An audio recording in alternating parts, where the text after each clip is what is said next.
নিৰ্বাচনী আয়োগে নিষিদ্ধ কৰিলে আপৰ লোকসভা নিৰ্বাচনী প্ৰচাৰ গীত। ভাৰতীয় নিৰ্বাচনী আয়োগে নিষিদ্ধ কৰিলে আপৰ শ্লোগান জেল কে জবাব মে হম ভোট দেंगे। দিল্লীৰ শিক্ষামন্ত্ৰী তথা আপ নেত্ৰী আতিশী মাৰ্লেন সিঙে সংবাদমেল সম্বোধন কৰি অভিযোগ উত্থাপন কৰিছে যে নিৰ্বাচন আয়োগে আম আদমি পাৰ্টিৰ লোকসভা নিৰ্বাচনী প্ৰচাৰ গীত জেল কে জবাব মে হম ভোট দেंगे নিষেধাজ্ঞা আৰোপ কৰিছে।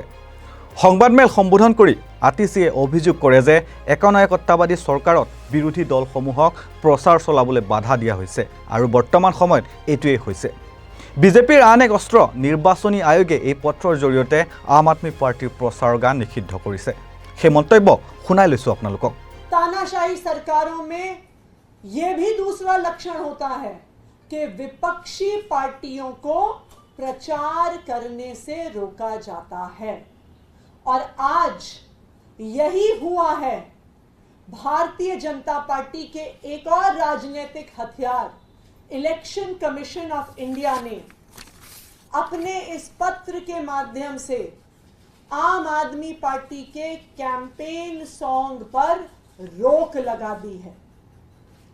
ये भारत के इतिहास में पहली बार हुआ होगा कि किसी पार्टी के कैंपेन सॉन्ग पर इलेक्शन कमीशन ऑफ इंडिया ने रोक लगाई होगी। তেওঁ উল্লেখ কৰে যে নিৰ্বাচন আয়োগে বিজেপিয়ে দৈনিক আচৰণবিধি উলংঘা কৰা দেখা নাপায়, কিন্তু আম আদমি পাৰ্টিৰ নেতাসকলে উশাহ ল'লেও জাননী আহে। এক্সৰ ওপৰত এটা পোষ্টত আতিশীয়ে লিখিছে, কেৱল একনায়কত্ববাদী চৰকাৰতহে বিৰোধী দলসমূহক প্ৰচাৰ চলাবলৈ বাধা দিয়া হয় আৰু আজি মোদীজী আৰু বিজেপিৰ এই একনায়কত্ববাদৰ আন এক প্ৰমাণ পোহৰলৈ আহিছে। আৰু এতিয়া ভাৰতীয় নিৰ্বাচনী আয়োগে আপৰ প্ৰচাৰ গীত জেল কা জবাব ভোট সে দেंगेটো নিষেধাজ্ঞা আৰোপ কৰিছে। বিজেপিয়ে যেতিয়া ইডি চিবিআইৰ অপব্যৱহাৰ কৰি কেজৰিৱালক গ্ৰেপ্তাৰ কৰে তেতিয়াও নিৰ্বাচনী আয়োগ মৌন হৈ থাকে, কিন্তু এই একনায়কত্ববাদৰ ওপৰত কোনোবাই যদি গীত লিখে তেন্তে আয়োগ সজাগ হৈ পৰে।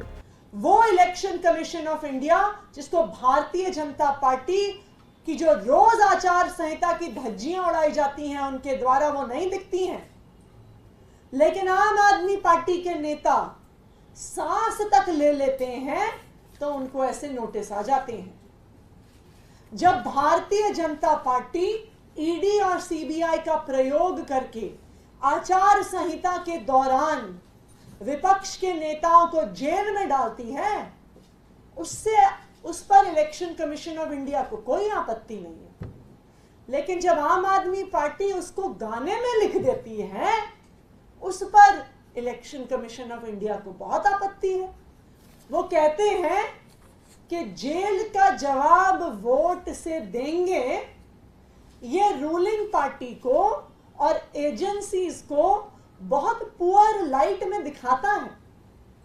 आप सीबीआई के हेड को नहीं बदलेंगे, आप ईडी के डायरेक्टर को चुनाव के दौरान नहीं बदलेंगे, आप इनकम टैक्स के डायरेक्टर को अध्यक्ष को चुनाव के दौरान नहीं बदलेंगे, उनके विपक्ष पर हमले को नहीं रोकेंगे, लेकिन अगर कोई प्रचार में कह दे कि झूठी गिरफ्तारियां हो रही हैं तो ईसीआई को उससे ऑब्जेक्शन है।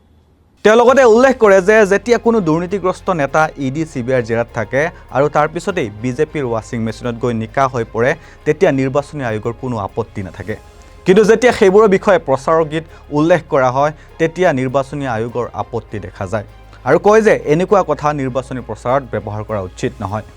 जब भारतीय जनता पार्टी की वॉशिंग मशीन चलती है, जब भारतीय जनता पार्टी में एक एक करके जो विपक्ष के नेता जाते हैं उनके ईडी के, सीबीआई के, इकोनॉमिक ऑफेंसेस विंग के, एंटी करप्शन ब्यूरो के केस बंद हो जाते हैं, उसमें इलेक्शन कमीशन ऑफ इंडिया को कोई आपत्ति नहीं है, लेकिन अगर उसके बारे में कैंपेन सॉन्ग में जिक्र हो जाता है तो उस पर इलेक्शन कमीशन ऑफ इंडिया आपत्ति जताता है, कहता है कि ये बात तो अपने कैंपेन में प्रचार में इस्तेमाल करना गलत है। तो भारतीय जनता पार्टी तानाशाही करे वो सही है, उस तानाशाही के बारे में कोई प्रचार करे वो गलत है। তেওঁ লগতে উল্লেখ কৰে যে সকলোতকৈ আনন্দৰ কথাটো হ'ল আম আদমি পাৰ্টিৰ প্ৰচাৰ গীত জেল কা জবাব ভোট সে দেंगे এই সম্পূৰ্ণ গীতটিত কোনো ভাৰতীয় জনতা পাৰ্টিৰ নাম উল্লেখ নাই, কিন্তু ভাৰতীয় নিৰ্বাচনী আয়োগে কয় যে যদি আপোনালোকে একনায়কত্ববাদৰ কথা কয় তেন্তে শাসকীয় দলক সমালোচনা কৰা হ'ব। ইয়াৰ অৰ্থ এইটোৱে যে ভাৰতীয় নিৰ্বাচনী আয়োগে নিজেই মানি লয় যে ভাৰতীয় জনতা পাৰ্টি এই দেশত একনায়কত্ববাদ চলাই আছে। और सबसे मजेदार बात, आम आदमी पार्टी का कैंपेन सॉन्ग जेल का जवाब वोट से देंगे, उस पूरे गाने में कहीं पर भी भारतीय जनता पार्टी का नाम नहीं है। लेकिन इलेक्शन कमीशन ऑफ इंडिया कहता है कि अगर आप तानाशाही की बात करते हैं, this is a criticism of the ruling party.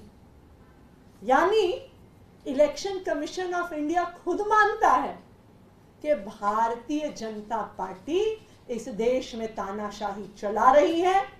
तानाशाही के किसी भी विरोध को वो भारतीय जनता पार्टी का विरोध मान रहे हैं।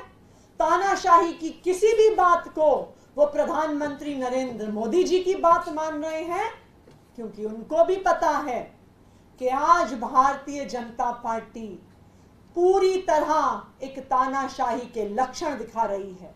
जिस तरह से ईडी और सीबीआई का प्रयोग करके विपक्ष के नेताओं को जेल में डाला जा रहा है, जिस तरह से कांग्रेस पार्टी का बैंक अकाउंट सील किया, और जिस तरह से अब आम आदमी पार्टी के प्रचार को रोका जा रहा है, ये साफ साफ दिखा रहा है कि आज इस देश का लोकतंत्र खतरे में है और आज भारतीय जनता पार्टी ने इस देश को तानाशाही बना दिया। मैं इलेक्शन कमीशन ऑफ इंडिया को ये याद दिलाना चाहूंगी, मैं इलेक्शन कमीशन ऑफ इंडिया के तीनों सदस्यों को ये याद दिलाना चाहूंगी कि आप लोग टीएन शेषन जैसे इलेक्शन कमिश्नर्स के उत्तराधिकारी हैं। टीएन शेषन जी को इतने सालों बाद भी याद किया जाता है क्योंकि उन्होंने भारत में फ्री एंड फेयर इलेक्शंस को एक नई ऊंचाई पर पहुंचाया। मैं आज के इलेक्शन कमिश्नर से ये अपील करती हूं, मैं चाहती हूं कि ऐसा ना हो कि कुछ साल बाद 2024 के इलेक्शन को याद किया जाए कि ये वो इलेक्शन था जिसमें भारत का लोकतंत्र खत्म हो गया। ये वो इलेक्शन था जिसमें election commission of India neutral नहीं रही। ये वो इलेक्शन था जिसमें election commission of India Bharatiya Janata party का एक राजनीतिक हथियार बन गई, और ये वो इलेक्शन था जिसमें भारत का चुनाव पाकिस्तान का चुनाव बन गया। तो मैं इलेक्शन कमीशन ऑफ इंडिया से ये अपील करूंगी कि जो भारतीय जनता पार्टी रोज आचार संहिता की धज्जियां उड़ा रही है, उस पर भी ध्यान दीजिए और विपक्ष का प्रचार रोकने का जो आप काम कर रहे हैं उस काम को बंद कीजिए। ৰেপ ষ্টাইলত পৰিৱেশন কৰা প্ৰচাৰ গীত জেল কা জবাব ভোট সে দেংগে বৃহস্পতিবাৰে নতুন দিল্লীস্থিত আম আদমি পাৰ্টিৰ মুখ্য কাৰ্যালয়ত মুক্তি লাভ কৰে। এই গীতটিৰ ৰচনা আৰু সুৰ কৰিছিল আপৰ বিধায়ক তথা বিধানসভাৰ মুখ্য দলীয় হুইপ দিলীপ পাণ্ডে। আৰু ইয়াৰ লগে লগে মই বাতৰিৰ পৰা বিদায় লৈছোঁ। চাই থাকিব নৰ্থ ইষ্ট নাও। ধন্যবাদ।